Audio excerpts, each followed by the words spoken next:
Hi, welcome to the round 18 review after the Blues get done convincingly. 12 goals, 13, 85. The Cats to Carlton, 8 goals, 7, 55 on a cold winter's night at the MCG on a Saturday night. It was disappointing. It was not a good performance. It was not a good showing.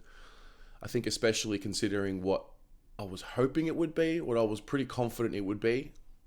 I was confident in our ability to win. As I mentioned in my preview, I was confident that, the system had shown that it was capable of putting us in winning positions against most, if not every team. And ultimately that was wrong because Geelong systematically just picked us apart really last night, it seemed. And but for 10, 11 minutes, 12 minutes in the first quarter, where it looked like we were scoring against the flow of momentum, it was well and truly a Geelong masterclass. Great performance by them. And that'll do it. That's your round 18 review. See you next week. I think the build up, I don't know, maybe I built it up more than what I thought it would be.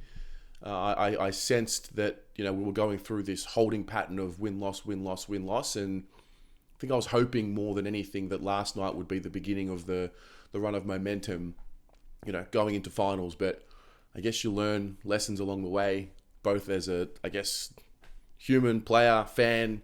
You just can't think too far ahead. You can't think about runs to finals. You just got to take every game on its merit. And I think from very early on in the piece, it was really evident how switched on Geelong were and how, I wouldn't say we were switched off, but I don't think we matched their focus levels and their understanding of what they were trying to do.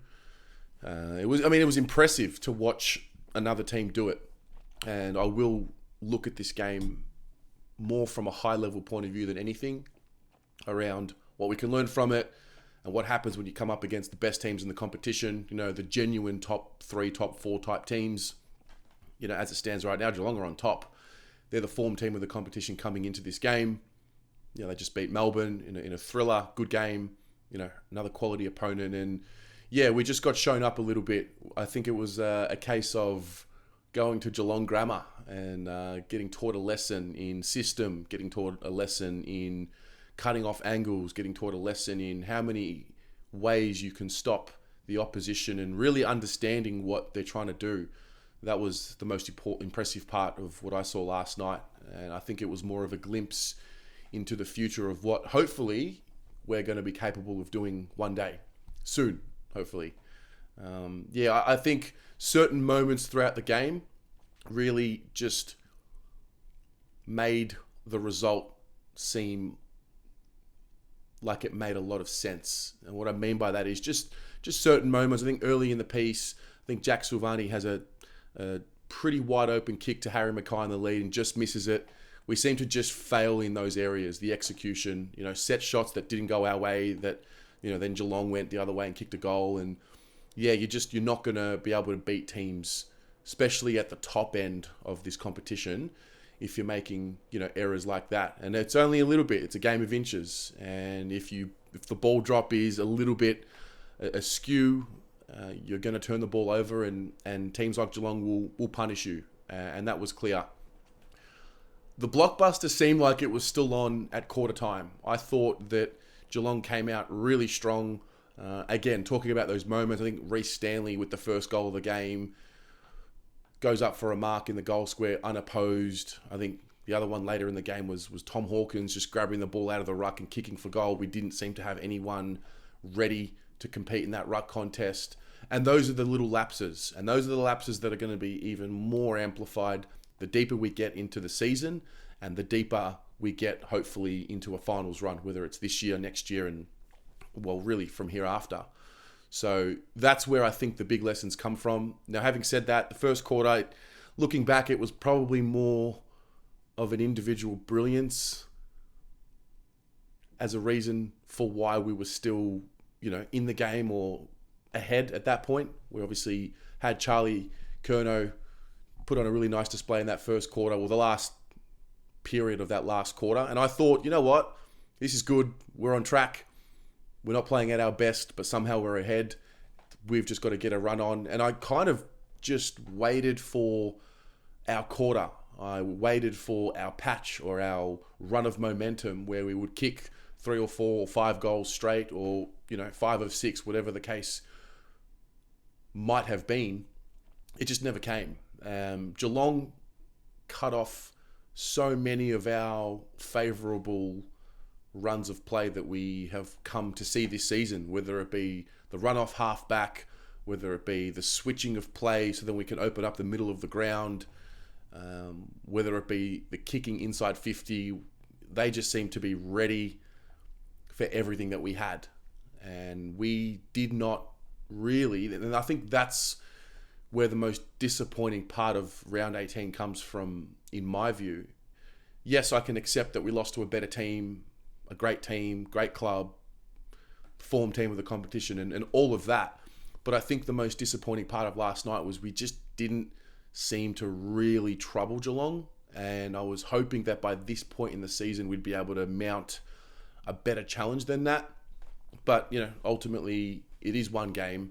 We've still got quite a few games to come, and still quite a few games to come against some serious opponents. And I'm hoping that we're going to be better prepared for that. I don't believe the 5-day break was a factor.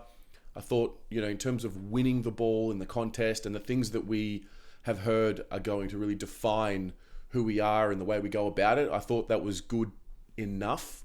It wasn't great, but it was good enough. But once you win the ball, there is the next layer of the piece of the puzzle, which is executing with your skills, going forward, finding the holes in the defence and being able to capitalise on that space. And we just weren't able to find it, whether it was a mixture of Geelong's pressure around the ball carrier and the next handball that we like to give off, and their positioning behind the ball just didn't work. And that's something we need to address, and I'm confident we're going to address. We've got no choice but to address it. And a few players were down on their best form. I think some of the guys that we've come to see as having great seasons, just down on their best form. But again, it's another reminder that we can't rely on individual brilliance to win games of footy. We have a lot of individual talent in the team, but that hasn't really defined our season. I think what has defined our season is the collective and the buy-in, and even these guys who we looked at the start of the year as being role players, being able to really affect the game as a whole. The territory battle was not won by us. We didn't drive the ball the way we usually do, and we paid the price. It is what it is. I look forward to a point in time when we are the Geelong team of now. There is this narrative around them being, old and slow.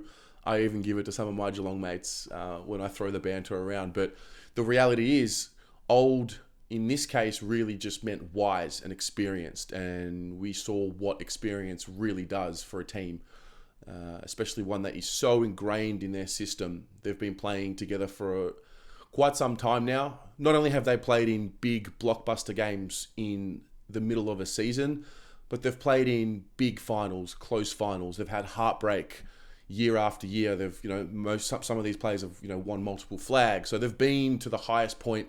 They've reached the pinnacle. They've really played in games where it's forced them to do things and push into zones that they may have not known was capable at the time. And we haven't. And these are just really, this is the first season of us playing in, what we call relevant games, where we play against serious opposition for, potential implications in how the ladder will end up before we move into the final series. And so that's why I think it's a valuable lesson for us. And I think also looking back to last year, and I think also why there was so much angst around what was going on last year and why we've been so starved of success is, I could accept being on the journey forward and improving and losing and learning along the way and being confident that we're still on the right track, but cannot accept the lack of effort and, application to the task at hand. So I still think the application to the task at hand was there against Geelong last night. I just think we just got beaten. Like, happens. I don't want to read too much into it. I think it was a bit of a reality check for me.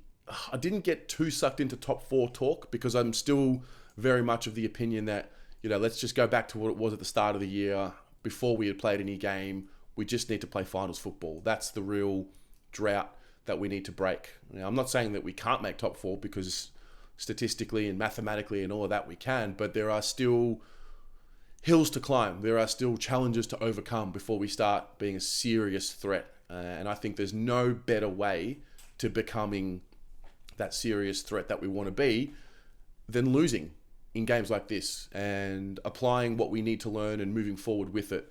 I think we're going to get a really good tune-up towards the back end of this year as we inch closer to our first finals berth in a while. And I just hope that heads don't drop.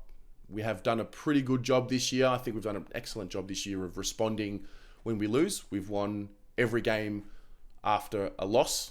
Now, does that mean we're going to just roll up next week and beat the Giants? No, we've got to go and get the job done. But again, it just needs to happen. So, yeah, disappointing result, especially when it's cold in Melbourne. It's freezing, it's windy. It wasn't raining, which was good. I was curious to see what would happen if it did start raining. We have not been a great team in the wet, but it didn't come anyway. And, we'll cop that as we deserve it and move on, and hopefully we're better for it next week. What about you? How did you see that one playing out? A lot of anger around the umpires last night. I'll tell you what, the other thing around the crowd, we were up and about, it seemed, from my observation, sort of early in the piece when we were ahead, and then the boys just didn't kick on. There weren't enough goals kicked for us to really get involved in the game, and that's another thing that you probably want to credit Geelong with. They didn't let the energy of the crowd affect the game in any way. And then for us, I notice if we're not cheering, there's 2 ways to really create energy with the crowd. Number 1 is reacting to goals and tackles and big plays, and then number 2 is getting the sound and getting the energy going when there's some questionable umpiring calls. And there were a few of them last night, but it just happens. I don't put any of last night on the umpiring at all. Yep, there were a few shitty calls last night. It went both ways, and it goes both ways every game all year. I mean, the umpiring is not perfect. It's something that is subjective and something that's executed on by humans, and humans are flawed. So I don't want to put any weight on that. I want to put more weight on our patches or little moments of a lack of focus, because those moments, if you have 3 or 4 of those brain fades where you allow the Stanley goal, where you allow the Hawkins goal, where you miss easy set shots and the other team goes down the other end and kicks a goal, 3 or 4 of those moments in a final cost you an entire season. So that is where I think it's really valuable for us to tighten up. And also, I guess we're in a point in time with this group where they've never played in relevant games at this point in the year. Round 18, we're moving into round 19. We're starting to get used to talking about putting blokes in cotton wool, wrapping them up for the season, sending them off for off-season surgery to get ready for pre-season. So this is new, and that's probably something I'm now curious to see how their bodies hold up, because a lot, if not all of them, they haven't played at this point in a season where it's really hot and you need to find a way to continue to elevate. So I'm really curious to see how that plays out, and it all starts next Sunday. So again, let me know what you thought about the game. Let me know how you saw it play. Let me know what you think about what it might mean. Does it mean nothing? Does it mean something? Is it a lesson? Do you have serious question marks over our ability to make the finals this year? Are you panicking? Are you not? We'll talk about it in the comments, and we'll go from there.